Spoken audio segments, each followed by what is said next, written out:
Hello friends, कैसे हैं आप सब। सो नसीब स्टोरी में आप लोगों का स्वागत है। पिछले पार्ट में आप लोगों ने सुना कि रश्मि जो है जय को जवाब देती है और जय इस बात से शॉक्ड होता है कि रश्मि उसको इस तरह से जवाब दे रही है। वो रश्मि की तरफ देखता है और कहता है कि तुम्हारी ज़ुबान आजकल कुछ ज़्यादा नहीं चलने लगी है। तो रश्मि कहती है कि मेरी ज़ुबान चलती कहाँ थी, अभी तो आपको कुछ बोला और अभी आपको बुरा लग गया। जय कहता है कि रश्मि सृष्टि से है ना, थोड़ा दूर रहो तुम। रश्मि कहती है क्या मतलब है आपका। मतलब यही है कि वो घर की मेंबर है तो कुछ काम वो खुद कर सकती है। अगर मैं घर पे आ रहा हूँ तो तुम्हारा पूरा ध्यान सिर्फ मेरी तरफ होना चाहिए और किसी की तरफ नहीं, समझी तुम। ठीक है, और अगर मैं ऐसा ना करूँ तो। जय रश्मि को घूरता है और कहता है सीरियसली तुम मुझसे जुबान लड़ा रही हो। हाँ तो जुबान लड़ा रही हो, आपकी तरह बदतमीज़ी तो नहीं कर रहे हो ना। रश्मि बहुत हो गया तुम्हारा, क्या बदतमीज़ी है ये। तो रश्मि कहती है बुरा लगा ना, इंसान हूँ मैं, समझे आप। कहता है अच्छा तो तुम इंसान हो। ठीक है, तुम्हारे पापा को कॉल करता हूँ और बताता हूँ उन्हें कैसे इंसान हो तुम, कि मुझे इग्नोर कर रही हो, मेरी नहीं सुन रही हो, मेरा ख्याल नहीं रख रही हो। तब सही रहेगा ना। या एक काम करता हूँ ना रश्मि, तुम्हें कुछ दिनों के लिए वापस तुम्हारे मायके भेज देता हूँ, वहीं रहो तुम। तो रश्मि एकदम चुप हो जाती है। जय कहता है बोलो, अब कुछ नहीं बोलना तुम्हें, जुबान तो तुम्हारी अब भी चलनी चाहिए, अब क्यों इतनी शांत हो।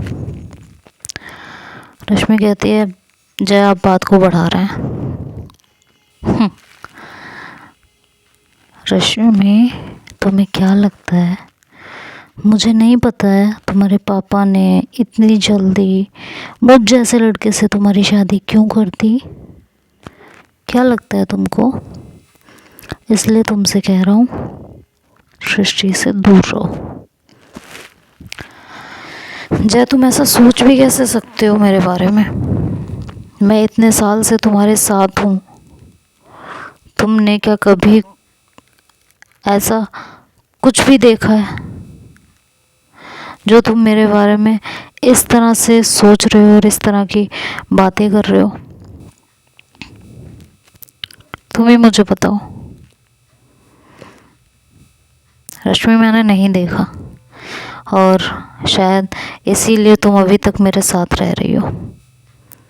अगर मैंने देखा होता तो तुम मेरे साथ नहीं होती, ये तो पक्का था ना। मैं तुम्हें तुम्हारे साथ क्या कर डालता अब तक ये तो मुझे भी नहीं पता। तो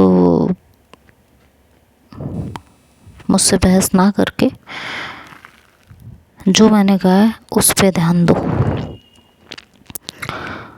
नहीं तो जाओ अपने माँ बाप के पास रहो और बच्चों के तो पास फटकने की ज़रूरत भी नहीं है।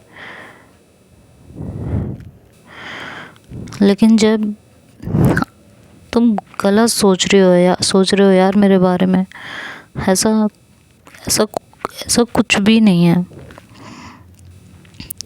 रश्मि देखो, मैं तुमसे ना फालतू की आर्ग्यूमेंट नहीं करना चाहता हूँ, ठीक है।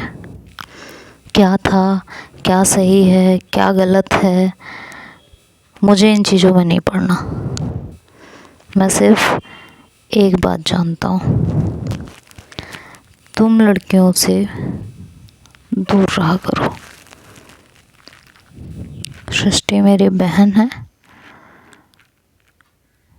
और उसको तुम जैसा बनाने की ज़रूरत नहीं है।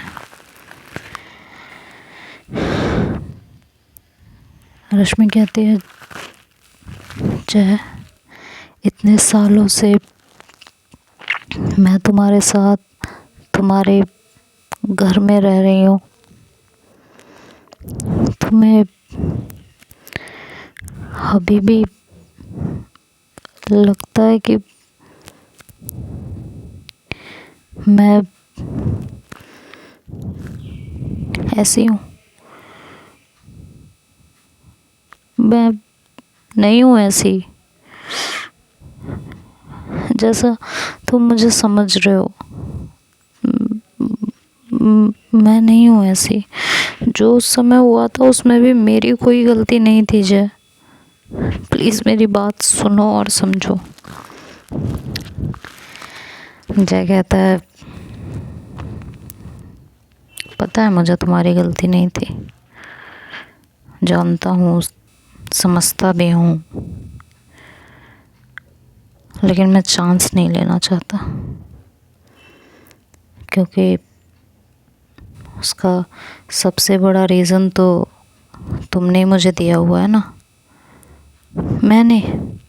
हाँ, तुमने, जिसकी वजह से मुझे ऐसा फील होता है। सच में जय?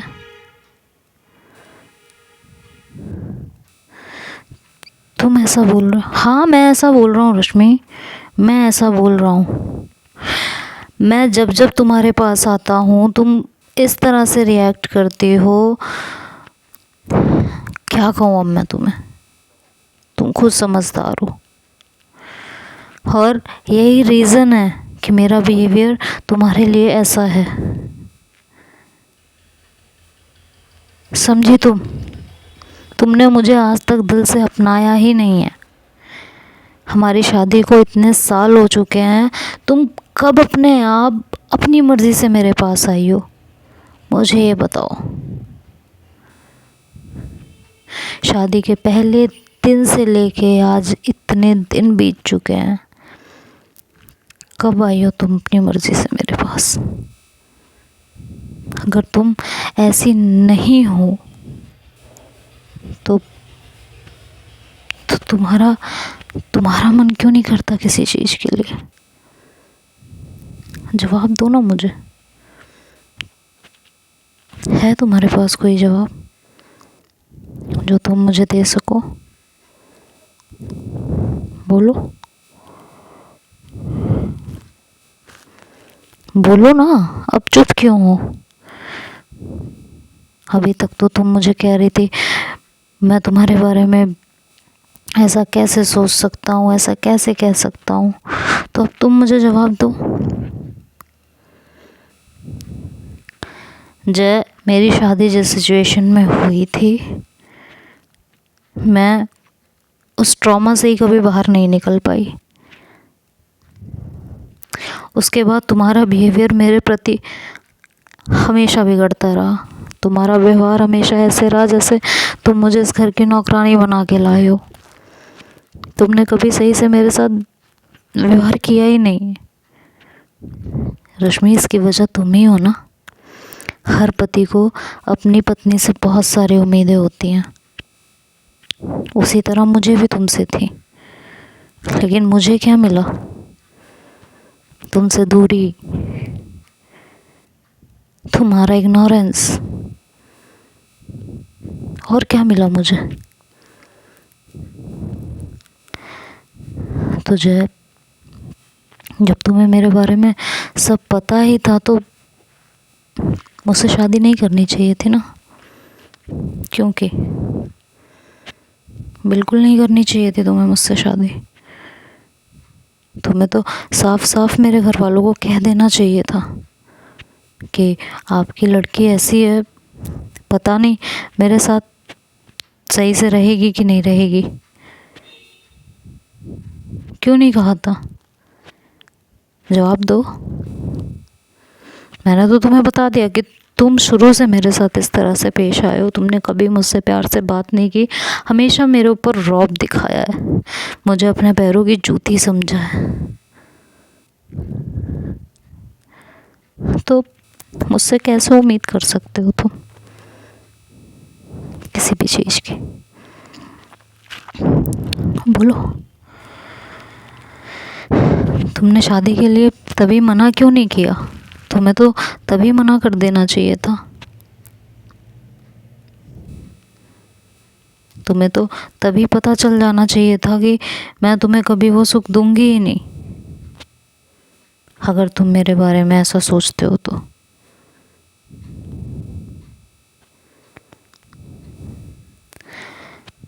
लेकिन तुमने मुझसे फिर भी शादी की, और उसकी वजह ये थी कि तुम्हें मेरी जैसी लड़की नहीं मिलती, कि तुम अपने मुंह से बोलते हो। तो ये जो है ना, मेरे सर पे बिल फाड़ना बंद करो, समझे तुम?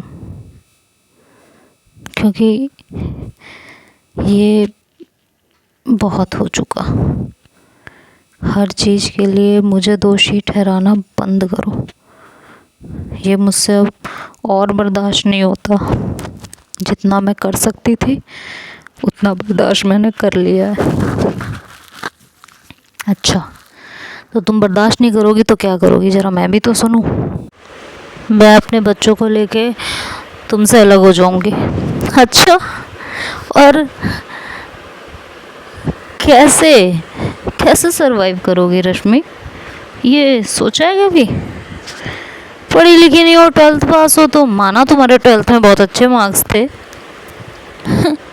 सीरियसली, और आई थिंक 12th भी तुम्हारी कंप्लीट नहीं हुई है। हाँ, मैं तो भूल ही गया, 12th भी तुम्हारी कंप्लीट नहीं हुई है। क्या करोगी तुम, बताओ मुझे, हद नहीं है।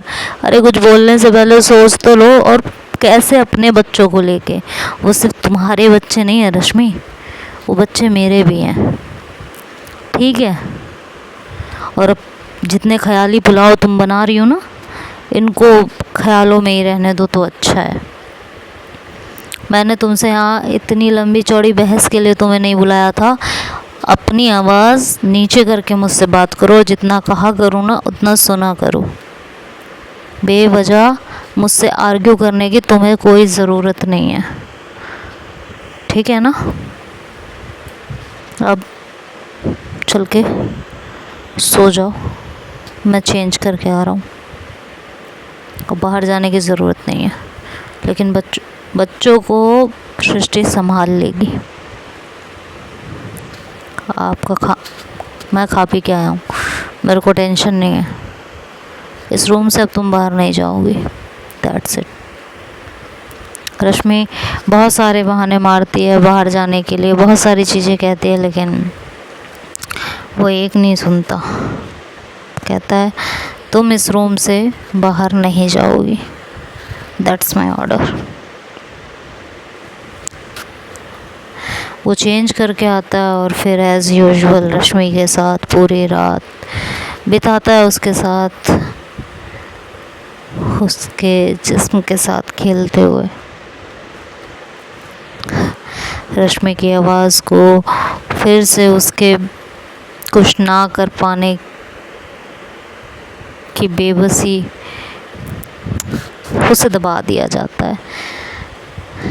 खैर, वो रात गुजरती है, रश्मि सोती नहीं है वो रात भी, पूरी रात वो यही सोचती रहती है कि किस जाल में फंसी हूँ और इस जाल को कैसे काटूंगी। क्योंकि शायद हम जहाँ से कहते हैं ना कि वो सह रही है, वो क्यों सह रही है, उसे आवाज़ उठानी चाहिए, उसे ये करना चाहिए, उसे वो करना चाहिए, बट इतना आसान होता नहीं है। जो सिचुएशन में होता है ना, बस उसी को पता होता है। रश्मि पढ़ी लिखी होती, पहले जॉब की होती, तो शायद एक बार कोई आसान था, but Rashmi 12th pass out भी नहीं थी और कभी कुछ किया भी नहीं था। कैसे सरवाइव करती। मायके जाने का कोई मतलब नहीं था।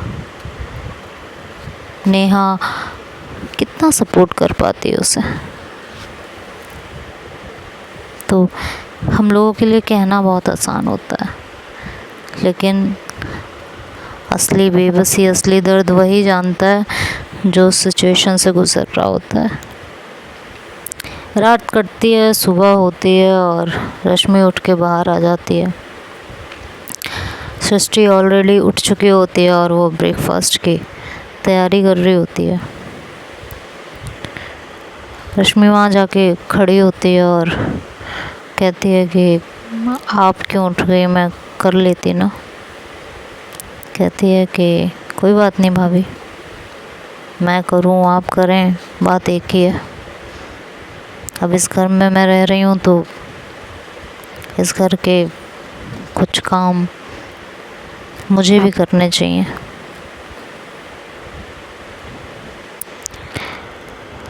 है कि नहीं? आप ऐसा सोचती हैं कि नहीं सोचती मुझे नहीं पता, बट आपकी हेल्प मुझे करनी चाहिए। जय भी रेडी होके बाहर आ जाता है, उसके लिए ब्रेकफास्ट लगाते हैं और जय सृष्टि से कहता है, सृष्टि तुम्हारी ज्वाइनिंग कब से है? कहती है भैया मेरी ज्वाइनिंग अभी टाइम है, तब तक मैं घर से कुछ प्रोजेक्ट की तैयारी कर रही हूँ, मेरे कॉलेजेस भी हैं वो भी देख रही हूँ। तो कहते हैं अच्छा ठीक है, तुम्हें यहाँ किसी चीज़ की प्रॉब्लम तो नहीं है ना? नहीं भैया किसी चीज़ की प्रॉब्लम नहीं है। श्योर? हाँ। वैसे भैया मैं आपसे कुछ पूछना चाहती हूँ, अगर आप इसका ब्लेम भाभी को ना दें तो कहो। और ऐसा क्यों कह रही हो कि मैं ब्लेम रश्मि को दूंगा? भैया मुझे ऐसा लगता है कि आप हर बात के लिए भाभी को ब्लेम करते हैं। ऐसा नहीं है, वो गुस्से में कभी कुछ, समझ सकती हूँ भैया, हो सकता है गुस्से में आप कुछ कह देते हो, लेकिन ठीक है वो आप दोनों की पर्सनल बात है। बस मैं इतना कहना चाहती हूँ कि आपको मेरे यहाँ रहने से कोई परेशानी है तो आप मुझे साफ साफ बता सकते हैं।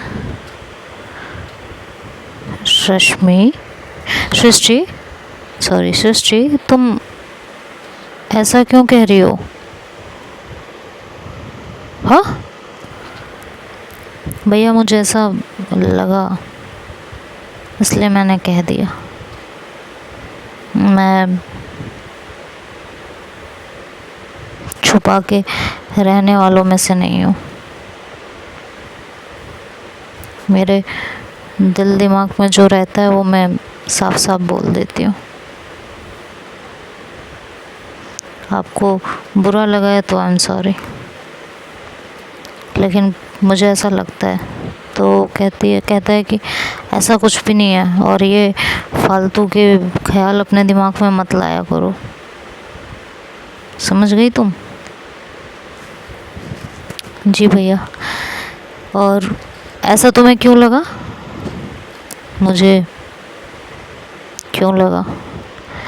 बिकॉज़ कल मैं आपके रूम में कुछ लेने के लिए आ रही थी तो मैंने आपकी बातें सुन ली थी भाभी से करते हुए। अच्छा, और वो क्या बातें थी कि आप ये कह रहे थे? सॉरी भैया बट आप ये कह रहे थे कि सृष्टि से दूर रहा करो। मुझे वो बहुत बुरा लगा था और मैं वहाँ से सुन के चली गई थी, बट मुझे सच में बहुत बुरा लगा। तो वो झेप जाता है, उसे थोड़ा डर लगता है कि कहीं इसने और बातें ना सुन ली हो। तो वो कहता है ऐसा कुछ नहीं था, वो मैं गुस्से में था और मैं आया था, मुझे कुछ बातें करनी थी और बस इस वजह से, बाकी ऐसी कोई बात नहीं थी। तुम्हें बुरा लगा है तो उसके लिए I am really sorry, really really sorry. Sorry की बात नहीं है, मैं जानना चाहती हूँ कि आपने ऐसा क्यों कहा था। आपको ऐसा क्या डर है कि आपने भाभी को मुझसे दूर रहने के लिए कह दिया? ऐसा कुछ नहीं था सृष्टि। नहीं भैया, कुछ तो बात रही होगी। मुझे या तो मुझे वहाँ रह के सब सुनना चाहिए था, बट वो मैनर्स अच्छे नहीं है कि पति पत्नी के बीच की बातें सुनी जाए। अगर मैं ये भी नहीं सुन पाती, अगर मुझे कुछ चाहिए नहीं होता और मैं आपके डोर तक आती नहीं तो, और इसीलिए मैंने आपसे क्लियर कट पूछ लिया है। और अब आई होप आप इसके लिए भाभी को ब्लेम नहीं करेंगे, तो इसलिए मैं आपसे साफ साफ पूछ रही हूँ, अगर आपको मेरे यहाँ रहने से दिक्कत है तो आप मुझे बता दीजिए, और अगर दिक्कत नहीं है तो आपने ऐसा भाभी से क्यों कहा, मैं वो जानना चाहती हूँ। आप मुझे ये बात क्लियर कट बताइए और बात को ख़त्म करिए। मुझे ज़्यादा डिटेल में ना घुसना है, ना ज़्यादा कुछ कहना है। और ये कह के सृष्टि अपने भाई की तरफ देखने लगती है। उसका भाई थोड़ा सा पैनिक मोड में रहता है कि अब वो क्या बोले, क्या जवाब दे, क्या कहे। तो देखते हैं आगे क्या होता है, तो नेक्स्ट पार्ट में सुनेंगे। तब तक के लिए bye bye, take care. Thanks for watching, like and comment.